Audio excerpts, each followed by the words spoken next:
Alors on a la chance ce Shabbat de lire dans la Torah la parasha de Vayakel, accompagné d'ailleurs d'un deuxième Sefer Torah. Et on vient de nous annoncer qu'il y a une dame ici qui veut mettre un Sefer Torah chez nous, Bezrat Hashem.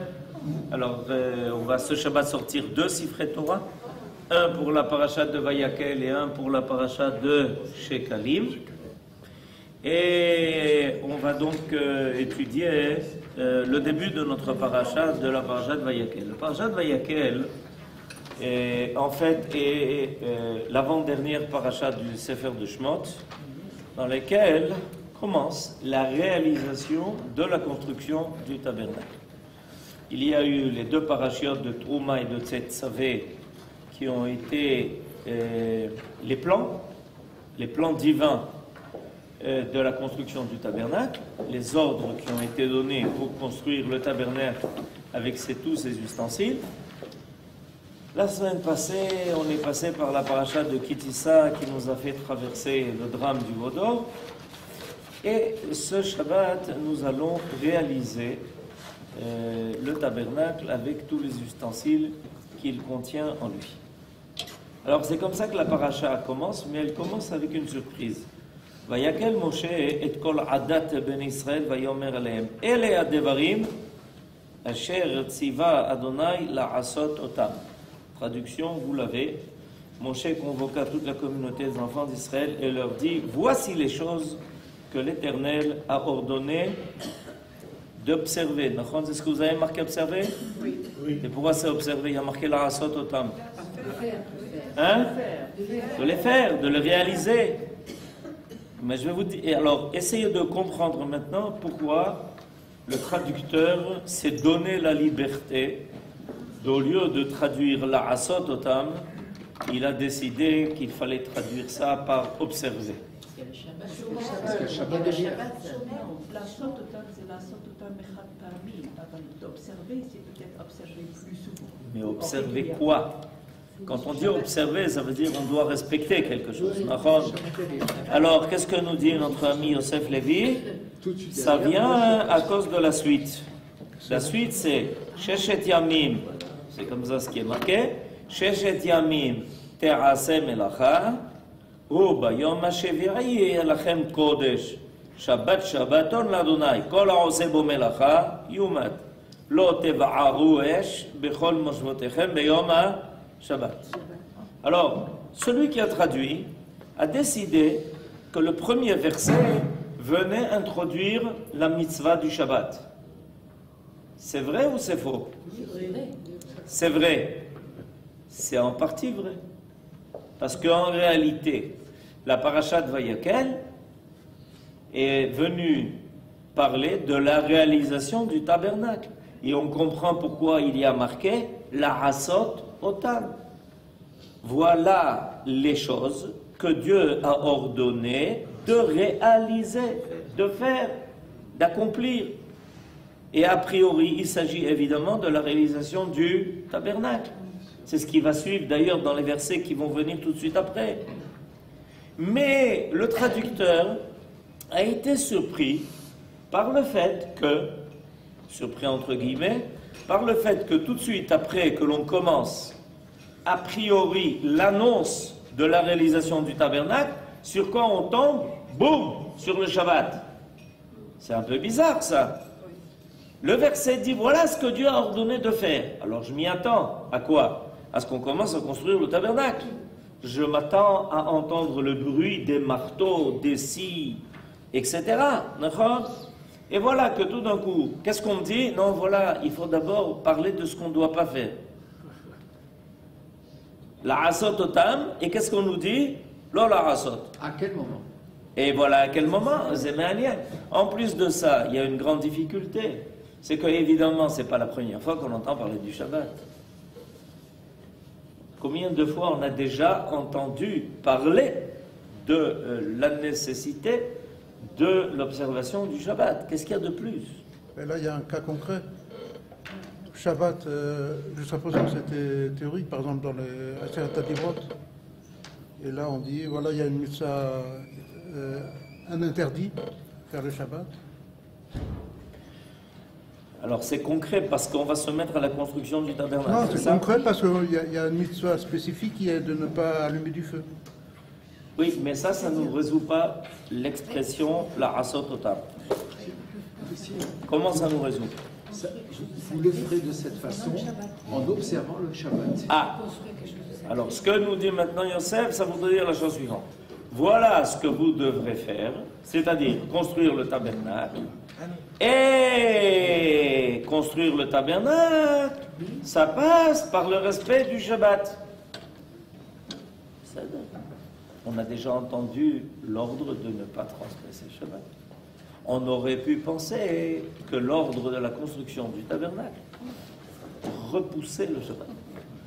Alors on est prévenu à l'avance que bien que nous ayons cette mission extraordinaire de construire le tabernacle, de permettre à la présence divine de résider parmi nous par le Mishkan, on n'est pas libéré pour autant du respect du Shabbat. Voilà comment, a priori, on pourrait résoudre ça. Néanmoins, on reste quand même avec une question. Pourquoi? Parce que si on va dans le sens que je viens de dire, il faut qu'on fasse tout seul le raisonnement de tout ce qui est marqué la asot otam. Ça veut dire la asot otam quoi? Otam. La asot mishkan. La asot mazel, la asot otam. C'est otam. Les avodot. Ah, zéo yofi. Alors on a, grâce à tous les parshanim, on a tout ce qu'on peut essayer de comprendre. Elea devarim. Elea devarim. Ça veut dire quoi, devarim? Voilà les choses que Dieu a ordonné de faire. Mais on ne parle pas comme ça. Dis de quoi il s'agit.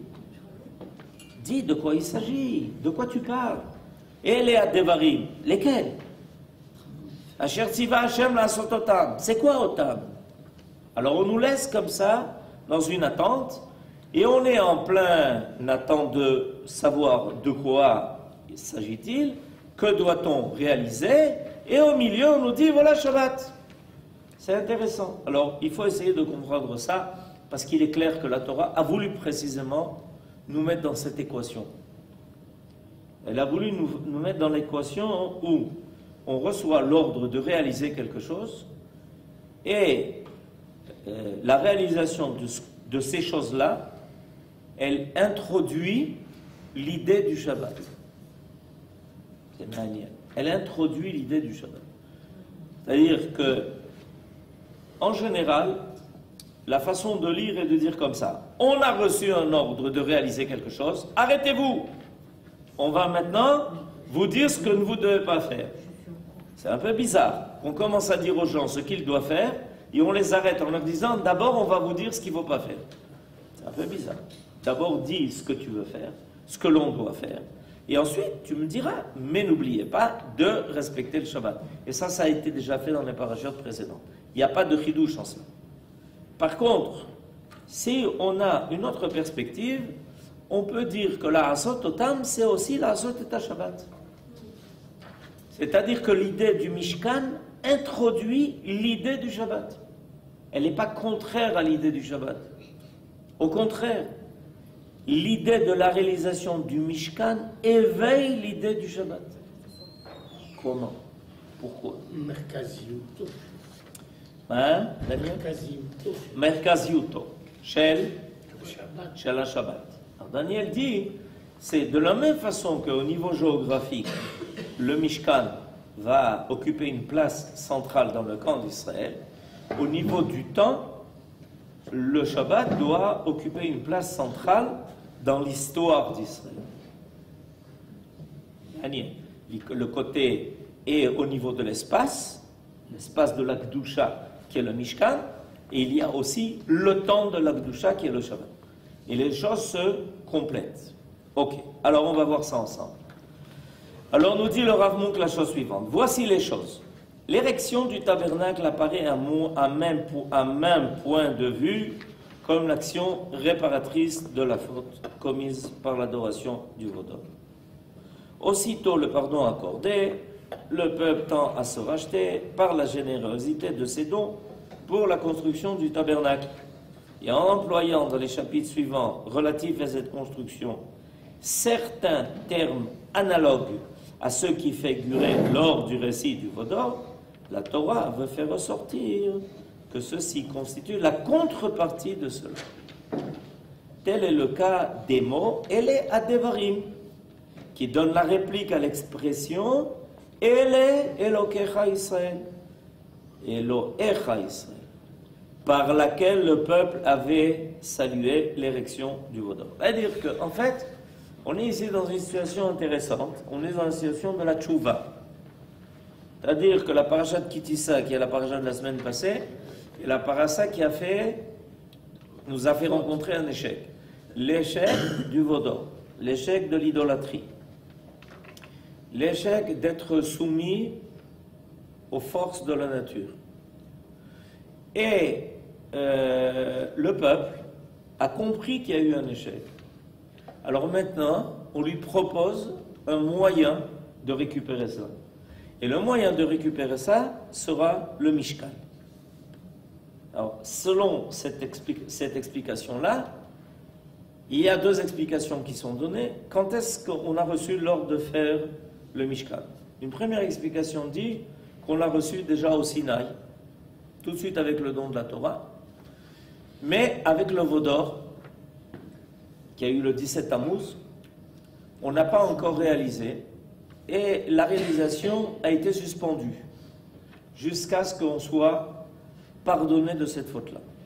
Et les parachutes de Vayakel Pegoudé viennent après que l'on ait été pardonné de cela. Rashi va plus loin et il dit que tout l'ordre de construire le Mishkan n'est apparu qu'après que Dieu ait redonné à Moshe Rabbeinu les tables de la loi, les deuxièmes, et qu'il a signifié par là qu'il pardonnait au peuple sa faute-là. Alors donc, selon même les deux explications, on peut dire qu'il y a ici quelque chose qui est proposé au peuple. Alors maintenant, est-ce que le peuple va répondre?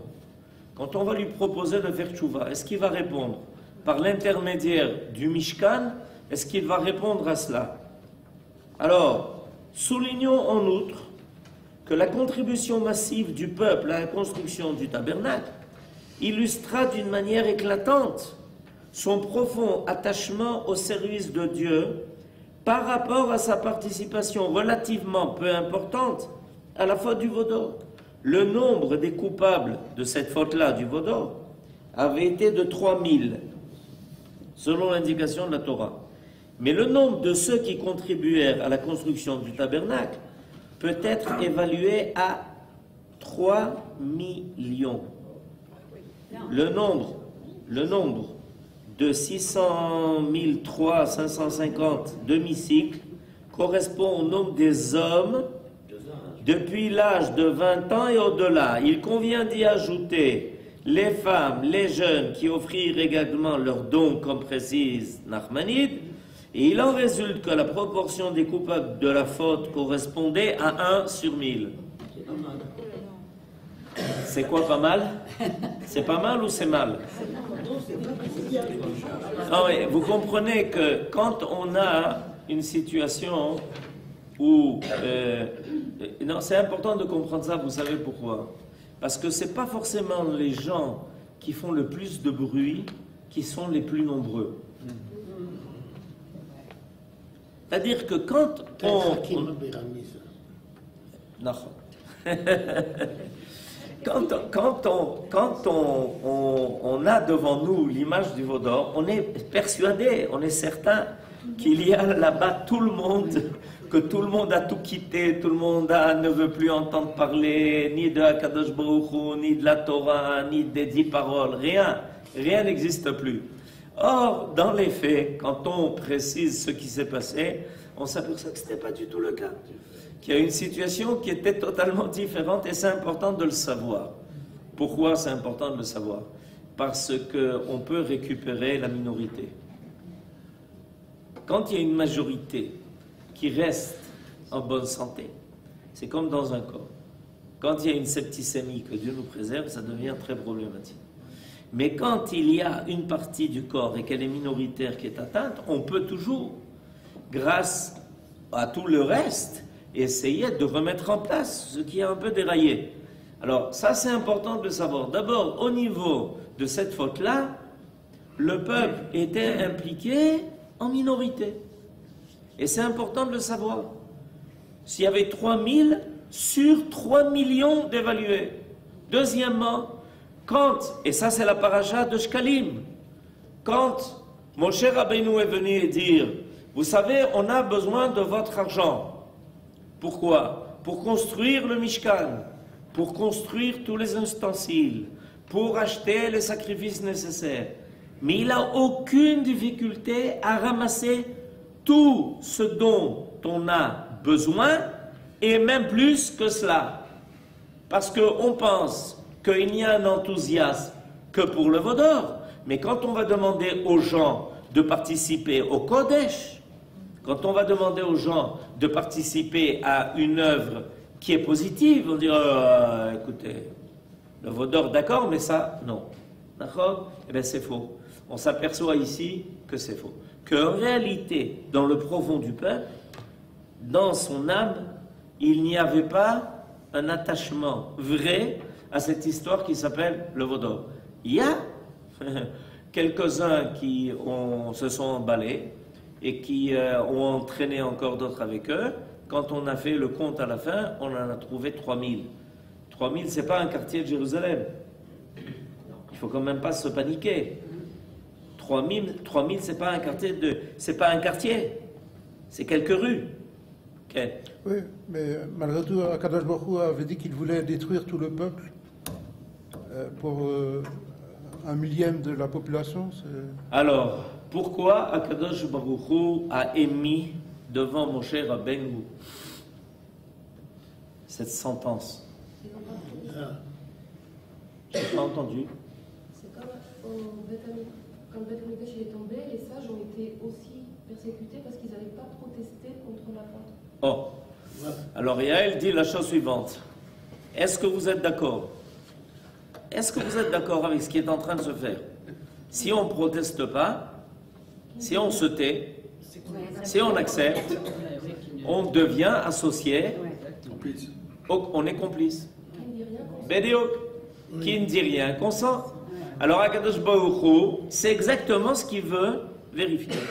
Quand il dit à Moshe Rabbeinu, il dit, écoute, on ne peut pas continuer comme ça, on va supprimer tout le peuple. Moshe Rabbeinu lui dit, comment tout le peuple? Viens, on veut vérifier combien qui ont fauté. Oui, mais les autres se sont tus. Les autres étaient autour et ils ont vu ce qui s'est fait.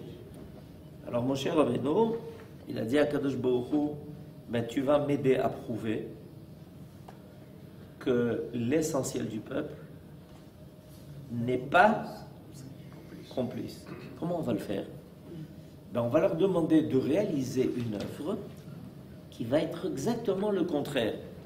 Et alors, on va vérifier combien vont y participer par rapport à ceux qui ont participé au Vaudor.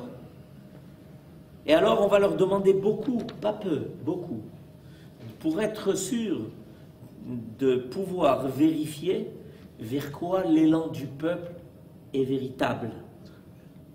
Vers quoi véritablement le peuple veut faire ses efforts. Et c'est pour ça que le Mishkan est venu après la parashat Kitissa pour nous dire que le peuple en réalité avait été d'une générosité énorme qui avait évidemment de loin dépassé la faute du Vaudor. Parce qu'au moins de la faute du Vaudor, on a déjà dit une fois que quand les hommes sont venus demander aux femmes leurs bijoux, on leur a dit Roh Minoun. Qu'est-ce que tu fais ici? Dis-moi. Alors, c'est important de le savoir, parce que finalement, précisément, quand on demande au peuple de réaliser de grandes choses, on voit qu'il est capable de le faire. Et il le fera dans le côté le plus positif. Ce qu'on essaye de montrer, évidemment, c'est toujours le côté négatif de la faute du Vaudor, qu'il a participé, qu'il a donné de l'or, et qu'il était là pour danser, etc. Mais il est important de précisément remettre en place l'idée fondamentale de la Sgoula du peuple d'Israël. La Sgoula du peuple d'Israël, c'est que quand il a été réclamé pour construire le Mishkan, ok, ça a été quelque chose d'énorme. Il a donné une quantité énorme qui a permis de réaliser le Mishkan à tel point qu'ils sont venus dire à Moshe Rabbeinu, on ne sait plus où mettre ce que le peuple est en train d'amener. Alors il a donné l'ordre de faire savoir au peuple qu'il fallait arrêter. Il ne pouvait plus continuer à absorber, à avoir tous ces dons qui étaient offerts par ce que le peuple amenait. Et ça remet les choses en place. Alors, là, il est important de voir, et ça va nous donner la réponse, pourquoi est-ce qu'il y a marqué Asher Tziva Hashem Lasot Otam. Parce que le Ravoum dit la chose suivante, allusion à ordonner d'accomplir. Regardez, il n'y a pas marqué ici à ordonner d'observer. Ici, dans la traduction du Rav Mouk, il a changé le mot observer par le mot accomplir, la asot. Il a fait le tikkun. Ça, c'est la bonne traduction. Allusion aux travaux du tabernacle. Le repentir ne doit pas rester un engagement moral, ni une simple parole. Il doit se manifester par des actes. Dès le lendemain du jour de Kippour, Moshe Rabbeinu exhorte le peuple à accomplir la mitzvah qui lui incombe. Il s'était repenti, il avait obtenu le pardon. À présent, il doit œuvrer pour le Kiddush Hashem, la asot otam. C'est-à-dire, il a été capable de la asot, pas seulement de parler. Moi, je suis stupéfait ces derniers mois des campagnes qui sont lancées pour ramasser des fonds pour les buts les plus extraordinaires, et les gens, on se dit, bon, mais qu'est-ce qu'ils imaginent? Ils vont pas donner des millions pour une yeshiva. Ils ont donné des millions, pas pour une yeshiva, pour 10, 20, 30. Des sommes énormes sont ramassées par une nouvelle méthode, laquelle tout le monde participe. Un donne 100 shekels, l'autre donne 200 shekels, et voilà que la yeshiva annonce qu'elle a réussi à mobiliser 24 millions. 24 millions. 24 millions. Il y a une yeshiva qui a mobilisé 24 millions. Le Machon Meir a mobilisé 16 millions. Si. Mais par qui? Je ne comprends pas. Ça vient de qui, ça? Kol Echad. Zéo, Zéasod. Quand on propose au peuple de réaliser des choses qui sont grandioses, Azov, les shtouyot, il va investir tout l'argent qu'il a. Et les yeshivot, aujourd'hui, et d'autres œuvres, ramassent des sommes qu'on n'a jamais imaginées. Jamais imaginées. Et ça se fait tous les mois maintenant. On dit, bon, celui-là, après que les autres, ils ont déjà demandé, ceux-là, ils ne vont pas recevoir. Ils reçoivent encore plus. Makara, Am Israël, ou Chacham. Il est Chacham. Vous connaissez tous, il y a quelqu'un qui va nous le confirmer. Pendant la guerre d'indépendance, Golda Meir avait été envoyée en Amérique. Elle a été envoyée en Amérique. Et elle voulait revenir pour être ici. Pardon? Ben Gurion, il lui a dit reste là-bas. Où tu viens vers ici? Et qu'est-ce que tu veux que je fasse? On a besoin de 2 millions de dollars. Pardon? 2 millions de dollars. Parce que j'ai fait une commande d'armes et j'ai besoin de 2 millions de dollars. Je lui ai dit, mais tu veux que je te trouve les 2 millions de dollars? Il a fermé le téléphone comme d'habitude. Je crois que j'ai du temps à perdre maintenant, tu vas les trouver. C'est ton affaire à toi. Elle le rappelle après, je ne sais pas combien de temps ça a duré, 48 heures. En l'espace de quelques jours, elle le rappelle et lui dit, Tu sais, oui, quoi? Mais j'ai beaucoup plus. Comment tu as beaucoup plus? C'est phénoménal. J'ai lu ça dans son livre. Et c'est incroyable. Mais où? D'où? Comment? C'est comme des milliards aujourd'hui. Des milliards. Aujourd'hui, à l'échelle d'aujourd'hui, À l'époque, de millions de dollars, mais c'est des milliards. Et Ben Gurion, je lui ai donné une grosse somme à raser parce qu'il avait besoin d'armes. On était en pleine guerre, on jetait des pierres. Il avait fait des commandes, il était obligé de payer.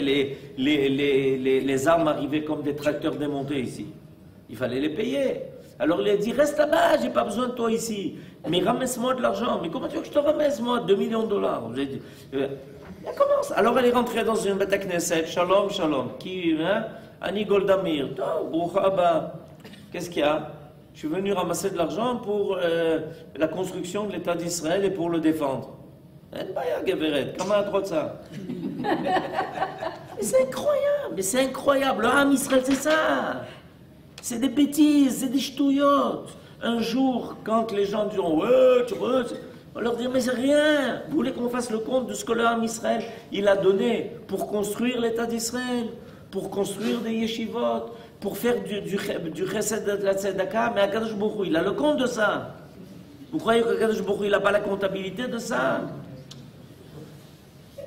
Quelqu'un tient cette comptabilité. C'est la paracha de Shkalim.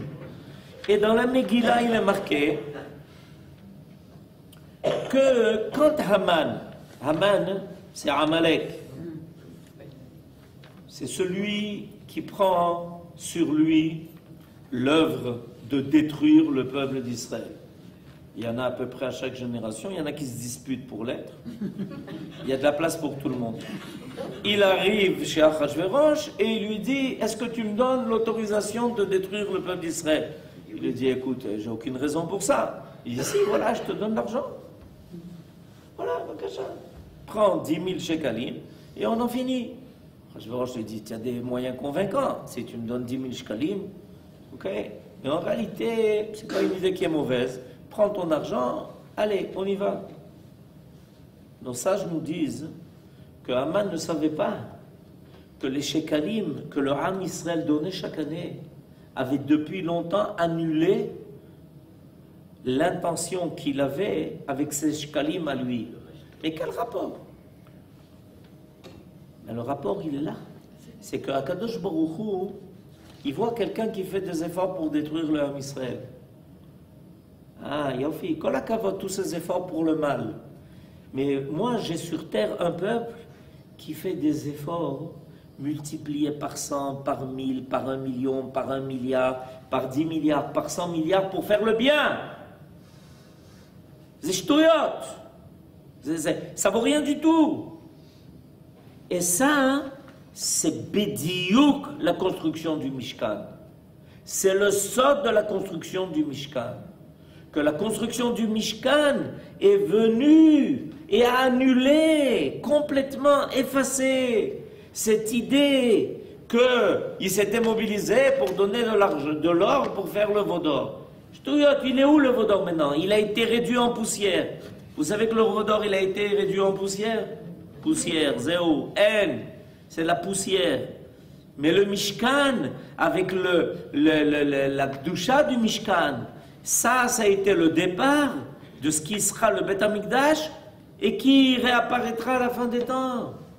Et le Mishkan, dans toutes ses parties, il est conservé, il est quelque part. Un jour, on le verra. Et maintenant, on va comprendre le lien avec le Shabbat. Alors, Moshe Rabbeinu rassemble toute la communauté d'Israël pour leur dire « Allez, on va faire le Mishkan et vous allez réparer votre faute du vaudor. » Donc, vous êtes prêts? Oui. Alors, on parle du Shabbat. Comment on parle du Shabbat? Tu nous as dit le Mishkan. On parle du Shabbat, c'est-à-dire on parle du Mishkan. Pourquoi? Toute la communauté des enfants d'Israël, regardez la belle chose qui nous amène. La loi du Shabbat, qui fait l'objet des nouveaux ordres donnés par Moshe, n'avait pas été affectée par la faute des enfants d'Israël, contrairement aux autres mitzvot auxquelles la faute fit subir sa flétrissure. Aussi le commandement du Shabbat était-il demeuré intact sur les tables de la loi au moment de leur brisure, alors que les lettres qui composaient les autres commandements s'étaient envolées. Quand Moshe Rabbeinu, il a cassé le 17 Tammuz, les deux tables de la loi, tous les versets ont été effacés, sauf celui du Shabbat. Et pourquoi fait remarquer Rabbi Avraham Mordechai de Gour, à Rabbi Migour, le rituel du Shabbat comprend la phrase Vekatuv Bahem Shemirat Shabbat. Mais c'est Vekatuv Bahem. Mais sur les tables, il y avait marqué tout d'autres choses. Et avec ça qui était marqué, c'est la seule chose qui restait marquée. Jusqu'à aujourd'hui, sur les brisures de la table, des tables de la loi, il est marqué Zachor et Yom HaShabbat lekadesho, Shamor et Yom HaShabbat lekadesho. C'est-à-dire que ça avait été cassé. Vekatuv bahem ayom. Aujourd'hui, c'est écrit. Et qu'est-ce qui apparaît là? Ce qui apparaît là, c'est l'éternité de la Kedusha. Il y a quelque chose qui est inattaquable. Il y a quelque chose qui n'est jamais, auquel on ne peut jamais porter atteinte. Le Shabbat et le respect du Shabbat a précédé la faute du Vaudor. Elle n'est pas sous le coup des fautes d'Israël. C'est éternel. Et ça, c'était important de le souligner, que le Ham Israël, il sache qu'en réalité, il porte en lui un message. Ce message-là, c'est que le monde a été créé, que Dieu a créé le monde en 6 jours, que le 7e jour est un jour de Kedusha, et que le Ham Israël, il transporte tout cela à travers le temps, et que jamais, jamais, ça ne pourra être atteint, quoi qu'il arrive. C'est pour ça que nos sages nous disent que celui qui respecte Shabbat, il est considéré comme celui qui respecte toute la Torah. Pourquoi? Parce qu'il contient ce message-là, le côté de l'éternité. En effet, Akadosh Baruch Hu a créé le monde, Akadosh Baruch Hu l'a créé en 6 jours, le 7e jour il s'est reposé. Mais qui est-ce qui témoigne de ça aujourd'hui? Personne. Quelqu'un témoigne du fait qu'il y a eu un créateur, que le créateur a fait un modèle et qu'il a dans le temps en filigrane, il a mis quelque chose qui est kadosh comme le Shabbat. Qui est-ce qui sur terre transporte ça? Personne. Il n'y a que le Ham Israël qui le fait.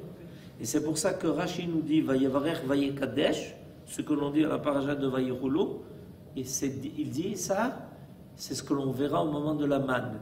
Quand le Ham Israël va sortir d'Égypte, le Shabbat qui attendait depuis 2448 ans, tout d'un coup, il trouve des gens qui lui disent Boïkala, Boïkala.